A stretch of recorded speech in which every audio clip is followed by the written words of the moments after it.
पुराने वक्त की बात है जब हिंदुस्तान की सरजमीन पर छोटे छोटे रियासतों का बोलबाला था। हर रियासत का अपना राजा होता और उसकी अपनी अदालत, अपने कानून और अपनी रीत रिवाज। इन्हीं रियासतों में से एक रियासत थी जो दूर दूर तक मशहूर थी, मगर उसकी शोहरत अच्छाई की वजह से नहीं बल्कि बुराई की वजह से थी। लोग उसे अंधेरी नगरी कहते थे और उसके राजा को चौपट राजा। ये नाम इसलिए पड़ा था कि वहां की हालत बिल्कुल उल्टी पुल्टी थी। इंसाफ की जगह जुल्म, तमीज की जगह बेढंगापन और अक्ल की जगह नादानी ने डेरा डाल रखा था। वहां का अजीब कानून ये था कि पूरे शहर में हर चीज एक ही दाम बिकती थी, चाहे सोना हो या सब्जी, चाहे दूध हो या कीमती कपड़ा। हर चीज का भाव था 1 टका। यानी अगर कोई आदमी सब्जी लेने जाए तो भी 1 टका देगा और अगर कोई सोने की अंगूठी ले तो भी 1 टका ही लगेगा। जाहिर है ऐसा कानून न इंसाफी पर था और न अक्ल पर, लेकिन राजा इसे अपनी बहुत बड़ी इंसाफी समझता और फख्र से कहता, देखो मेरे राज में सब बराबर हैं, कोई अमीर को सस्ती चीज ना मिले और ना गरीब को महंगी चीज, सब एक ही दाम में सब कुछ पा सकते हैं। उसके दरबारी भी चापलूस थे जो हरदम उसकी वाहवाही करते। कोई ये कहने की हिम्मत न करता कि ये बराबरी नहीं बल्कि नाइंसाफी है। इस शहर की हालत ये थी कि गरीब और अमीर दोनों अजीब हालात में जी रहे थे। अमीर लोग सोना चांदी और कीमती सामान टके के भाव खरीद लेते और गोदाम भर लेते, जबकि गरीब आदमी जब बाजार जाता तो सब्जी और दाल भी 1 टके में मुश्किल से ले पाता। जो चीज सस्ती होनी चाहिए थी वो भी 1 टके की और जो चीज लाखों की होनी चाहिए थी वो भी 1 टके की। इससे बाजार का संतुलन पूरी तरह बिगड़ चुका था। अंधेरी नगरी की सरहद से बाहर जब लोग ये किस्सा सुनते तो हैरत में पड़ जाते। आसपास के मुल्कों के ताजिर कहते, ये कैसी नादान हुकूमत है जहां अक्ल का नामो निशान नहीं। ऐसे ही दिनों में 2 मुसाफिर वहां से गुजर रहे थे। दोनों अल्लाह के नेक बंदे थे और सफर में इबादत करते रहते। एक का नाम हारिस था और दूसरा फैज। दोनों दूर के इलाके से तिजारत करने निकले थे, मगर साथ ही इल्म और तजुर्बा हासिल करना भी उनका मकसद था।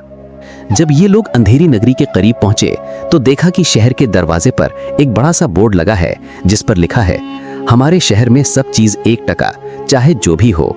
ये देखकर हारिस हैरत में पड़ गया। उसने कहा, भाई फैज, ये कैसी नादानियत है, अगर यहाँ ठहर गए तो अपना सब माल बर्बाद कर बैठेंगे। लेकिन फैज हंस पड़ा और बोला, चलो जरा देखते हैं, शायद इसमें कोई भलाई का पहलू भी हो। दोनों शहर के भीतर दाखिल हुए। बाजार का मंजर देखकर दंग रह गए। एक तरफ कोई आदमी गाय खरीद रहा है 1 टके में, दूसरी तरफ कोई हीरे जवाहरात का हार। वहीं कोई एक गरीब आदमी रोटियों की एक छोटी गठरी के लिए भी 1 टका चुका रहा है। दुकानदारों के चेहरे पर भी बेचारगी झलक रही थी, लेकिन क्योंकि राजा का हुक्म था सबको मजबूरी में मानना पड़ता। हारिस ने धीरे से कहा, भाई ये शहर अक्ल वालों का नहीं, ये तो बर्बादी का गढ़ है। यहाँ का रहना खतरे से खाली नहीं। हम अल्लाह के बंदे हैं, हमें नाहक मुसीबत में क्यों पड़ना चाहिए। फैज ने सोचा और बोला, तुम्हारी बात सही है, लेकिन 1-2 दिन ठहर कर देखते हैं, फिर निकल जाएंगे। इसी दौरान बाजार में अचानक एक हंगामा हुआ। पता चला कि राजा के सैनिक किसी मजदूर को पकड़ कर ले जा रहे हैं। वजह पूछी तो मालूम हुआ कि राजा ने एक हुक्म जारी किया है कि शहर में अगर कोई हादसा हुआ तो किसी को सजा मिलनी ही चाहिए, चाहे दोषी हो या ना हो। उस वक्त शहर में एक दीवार ढह गई थी जिससे एक आदमी घायल हो गया। राजा ने हुक्म दिया कि उस दीवार बनाने वाले मजदूर को फांसी दी जाए। हारिस और फैज ये सुनकर हैरत में रह गए। हारिस ने कहा, देखा भाई, यही कह रहा था मैं, जहां इंसाफ ना हो वहां ठहरना खतरनाक है। ये राजा चौपट है, इसका अंजाम अच्छा नहीं होगा, चलो यहाँ से निकल चलते हैं। मगर फैज ने कहा, रुको, हो सकता है हम इस मजदूर की मदद कर सकें। दोनों अदालत की तरफ चल दिए। वहां पहुंचे तो देखा कि दरबार सजा है, राजा शाही गद्दी पर बैठा है और मजदूर बेड़ियों में जकड़ा खड़ा है। राजा ने ऊंची आवाज में कहा, इस मजदूर की लापरवाही से दीवार गिरी और हादसा हुआ, इसलिए इसे फांसी दी जाएगी। बेचारा मजदूर रोते हुए कह रहा था, हुजूर मेरी क्या गलती, मैंने तो दीवार मजबूत बनाई थी, लेकिन सामान ही घटिया था जो सौदागर ने दिया। राजा ने कहा, ठीक है, तो फिर सौदागर को पकड़ो। सौदागर आया तो उसने कहा, हुजूर मैंने तो ईंटें और गारा ठीक दिया था, मजदूर ने ठीक से लगाया नहीं। राजा ने कहा, ठीक है, मजदूर को फांसी दो। अब हारिस से सब्र न हुआ। उसने आगे बढ़कर कहा, ऐ राजा, अल्लाह से डरो। इंसाफ का ये हाल है कि किसी बेगुनाह को फांसी चढ़ा रहे हो। इस्लाम का हुक्म है कि किसी एक मासूम की जान लेना पूरी इंसानियत की हत्या करने के बराबर है। अगर कोई कसूरवार है तो तहकीक करो, सबूत लाओ, फिर सजा दो, मगर ऐसे अंधाधुंध फैसला करना जुल्म है। दरबारियों ने शोर मचाया। ये परदेसी दखल क्यों दे रहा है? मगर फैज ने भी हामी भरी और कहा, हम सफर में हैं, मगर इंसाफ के गवाह बनना भी हमारी जिम्मेदारी है। अल्लाह कुरान में फरमाता है, और गवाही को मत छुपाओ, जो इसे छुपाता है उसका दिल गुनहगार है। राजा ने पहले तो गुस्से से दोनों को घूरा, फिर बोला, ठीक है, आज इन्हें छोड़ देता हूँ, लेकिन याद रखो, मेरे राज में मेरा हुक्म ही कानून है, जो चाहे मैं कर सकता हूँ। हारिस ने फैज से फुसफुसा कर कहा, भाई ये जगह हमारे लिए नहीं है, ये अंधेरी नगरी है और इसका राजा चौपट है। चलो निकल चलें, वरना किसी दिन हम पर भी मुसीबत आ पड़ेगी। फैज ने सिर हिलाया। उन्होंने तय किया कि सुबह होते ही इस शहर को छोड़ देंगे। सुबह का वक्त हुआ। सूरज की पहली किरणों ने अंधेरी नगरी की दीवारों को छुआ तो हारिस और फैज नमाज़े फज्र अदा करके सफर पर निकलने की तैयारी करने लगे। हारिस बार बार कह रहा था, भाई फैज, मैंने कसम खाई है कि मैं इस नगरी में एक दिन भी ज्यादा नहीं रुकूंगा। कल जो कुछ हमने देखा वो तो बस शुरुआत थी, आगे न जाने क्या क्या होगा। फैज ने भी हामी भरी। हाँ, अब साफ दिख रहा है कि ये शहर इंसाफ और अक्ल से खाली है। ऐसे शहर में रहना मानो खुद मुसीबत को बुलाना है। दोनों ने अपना सामान समेटा और शहर के दरवाजे की तरफ बढ़ने लगे, मगर रास्ते में उन्होंने देखा कि एक अजीब भीड़ जमा है। लोग शोर मचा रहे हैं और सैनिक किसी बेगुनाह को रस्सियों में बांधकर ले जा रहे हैं। हारिस ने रुककर पूछा, क्या हुआ, क्यों ले जा रहे हो इसे? लोगों ने बताया, आज सुबह शहर में एक हादसा हुआ है। राजा का एक प्यारा घोड़ा अचानक कुएं में गिरकर मर गया। राजा ने हुक्म दिया है कि इसके लिए किसी को जिम्मेदार ठहराया जाए। जांच के बाद पता चला कि कुआं मजदूरों ने बनाया था, तो उनमें से एक को फांसी दी जाएगी। ये सुनते ही हारिस और फैज दंग रह गए। हारिस गुस्से से बोला, क्या घोड़े की मौत की सजा इंसान को? अल्लाह की पनाह, ये कैसी नादानी है। दोनों तुरंत दरबार की ओर दौड़े। वहां पहुंचकर देखा कि वही चौपट राजा शान से तख्त पर बैठा है और मजदूर बेड़ियों में जकड़ा कांप रहा है। दरबारियों के चेहरों पर हंसी थी, मानो मजाक हो रहा हो। राजा गरज कर बोला, इस मजदूर की वजह से कुएं में कमी रही, इसी वजह से मेरा प्यारा घोड़ा मरा, इसलिए इसे आज शाम तक फांसी दी जाएगी। फैज ने आगे बढ़कर कहा, ए राजा, अल्लाह से डर, तो एक बेगुनाह की जान लेने जा रहा है। क्या तेरा घोड़ा इंसान से ज्यादा कीमती है? इस्लाम कहता है कि इंसान की जान सबसे पवित्र है। हमारे नबी सल्लल्लाहु अलैहि वसल्लम ने फरमाया कि काबे की तबाही भी अल्लाह के नजदीक एक बेगुनाह की हत्या से कमतर है, और तू सिर्फ एक जानवर की मौत पर इंसान को मारने चला है। राजा ने आंखें तरेरी। चुप रहो परदेसी, मेरे राज में मेरे हुक्म के आगे कोई जुबान नहीं खोल सकता। जो मैंने कह दिया वही होगा। हारिस अब और न सह पाया। उसने ऊंची आवाज में कहा, ए चौपट राजा, अगर तू यही समझता है कि तेरा हुक्म सब पर भारी है तो सुन ले, अल्लाह का हुक्म सबसे बड़ा है। अगर तू जुल्म करेगा तो उसका अंजाम भी भुगतेगा। जुल्म की बुनियाद पर कोई सल्तनत टिक नहीं सकती। दरबारियों ने शोर मचाया, गद्दार, राजा का अपमान कर रहे हैं। सैनिक तलवारें खींचकर हारिस और फैज की तरफ बढ़े, मगर राजा ने हाथ उठाकर उन्हें रोका। राजा बोला, रुको, मुझे इन परदेसियों की बातें सुनने में मजा आता है। ये मेरी हुकूमत की बुराई कर रहे हैं, फिर भी इनमें हिम्मत है। ठीक है, इन दोनों को आजाद छोड़ दो, मगर याद रखो, अगर कल फिर किसी मामले में दखल दिया तो सीधा फांसी पर चढ़ा दूंगा। हारिस ने फैज से फुसफुसाकर कहा, देखा, यही वजह है कि मैं कह रहा था यहां रुकना खतरे से खाली नहीं। चलो अब देर मत करो, निकल चलें। दोनों दरबार से बाहर निकले और शहर के दरवाजे की तरफ चल पड़े, मगर रास्ते में एक बुजुर्ग आदमी मिल गया जो बहुत गमगीन था। उसने कहा, बेटों, तुम यहां से जा रहे हो तो मुझे भी ले चलो। ये शहर रहन सहन के लायक नहीं रहा। यहाँ रोज किसी न किसी बेगुनाह को मार दिया जाता है। राजा का दिमाग खराब हो चुका है, वो खुद को खुदा समझने लगा है। फैज ने उससे पूछा, बाबा, इतना जुल्म हो रहा है तो लोग आवाज क्यों नहीं उठाते?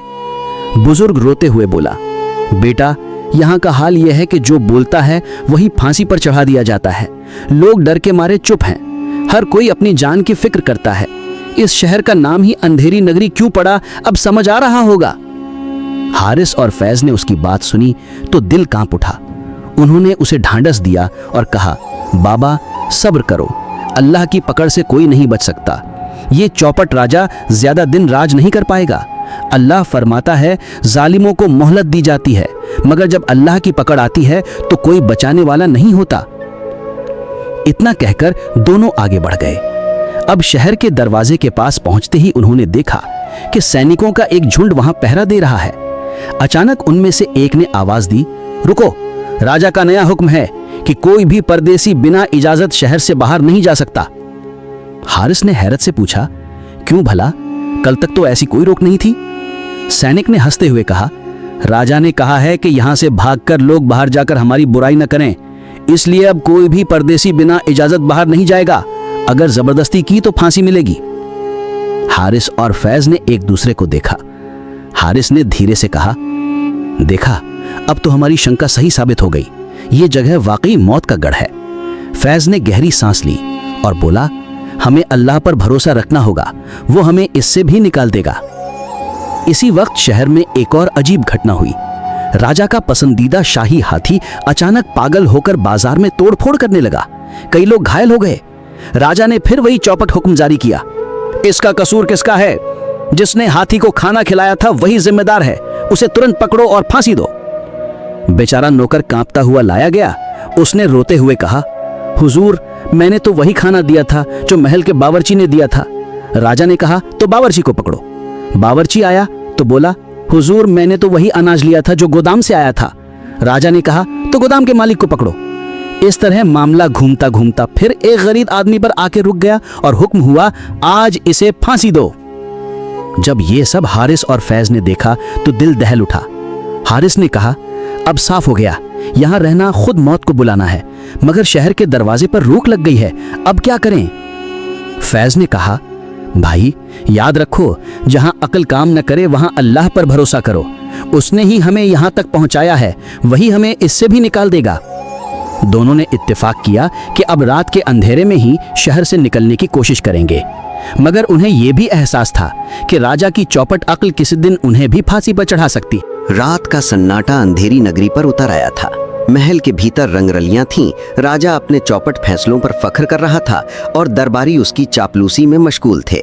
उधर शहर के गरीब लोग अपनी जान हथेली पर रखकर सोते थे। उन्हें नहीं मालूम होता कि सुबह किस पर जुल्म की तलवार गिरेगी। हारिस और फैज दोनों एक छोटे से मकान में पनाह लिए बैठे थे। उनकी आंखों में नींद नहीं थी।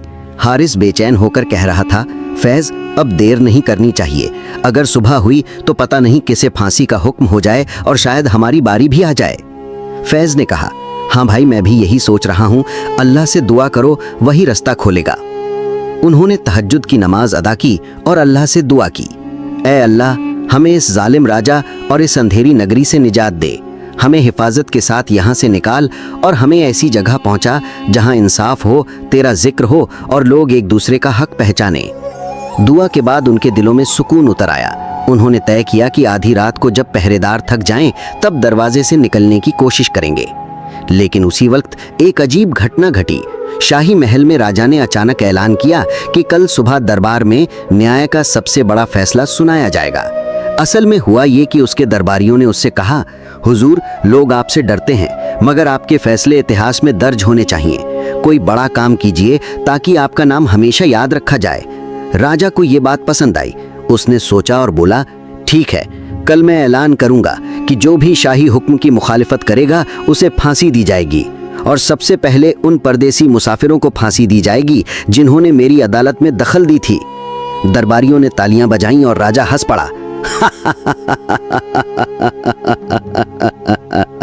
हाँ, कल सुबह ये दोनों मुसाफिर फांसी पर चढ़ेंगे और पूरी नगरी देखेगी कि चौपट राजा का हुक्म सबसे बड़ा है। रात के अंधेरे में ये खबर धीरे धीरे पूरे शहर में फैल गई। किसी ने हारिस और फैज को आकर बताया, भाइयों, अब बचना मुश्किल है, कल सुबह तुम्हें फांसी पर चढ़ाया जाएगा। ये सुनकर हारिस का चेहरा सख्त हो गया।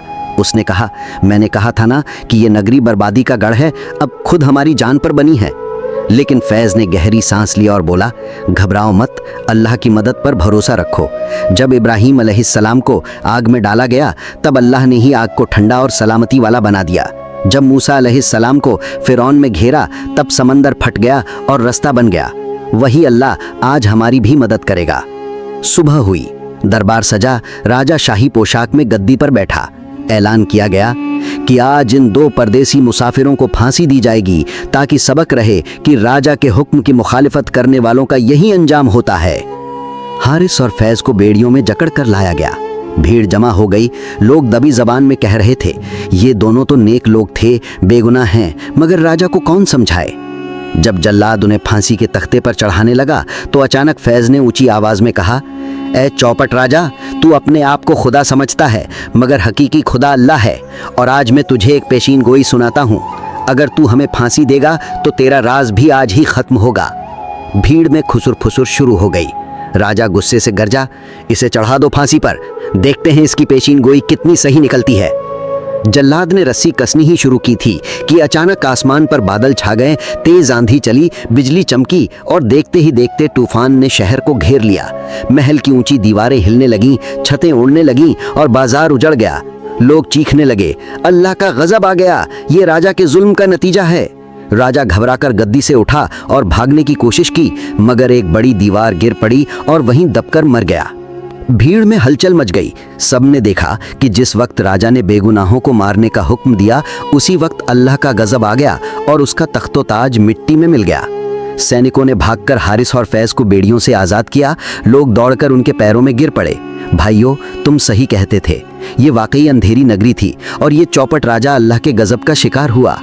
हारिस ने आसमान की तरफ हाथ उठाए और कहा, सबक लो ऐ लोगो, अल्लाह के सिवा कोई ताकतवर नहीं, जो जुल्म करता है उसका अंजाम यही होता है। फैज ने भी कहा, याद रखो, हक और इंसाफ पर टिका राज ही चलता है। जुल्म और नादानी की बुनियाद पर बनी सल्तनत मिट जाती है।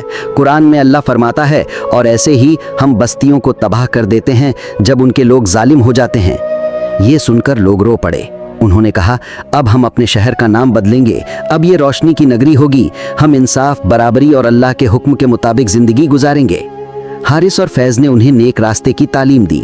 उन्होंने कहा कि सबसे पहले ज़कात और सदका अदा करो, एक दूसरे का हक पहचानो, बेगुनाह को तकलीफ ना दो, गरीबों की मदद करो। यही इस्लाम की तालीम है और यही इंसानियत है। धीरे धीरे शहर का माहौल बदल गया। लोग एक दूसरे की मदद करने लगे। मजदूरों को मेहनताना पूरा दिया जाने लगा। बाजार में चीज़ों की असली कीमत लगाई गई और सबसे बड़ी बात यह हुई कि अब कोई बेगुनाह सज़ा का शिकार न हुआ। हारिस और फैज ने राहत की सांस ली।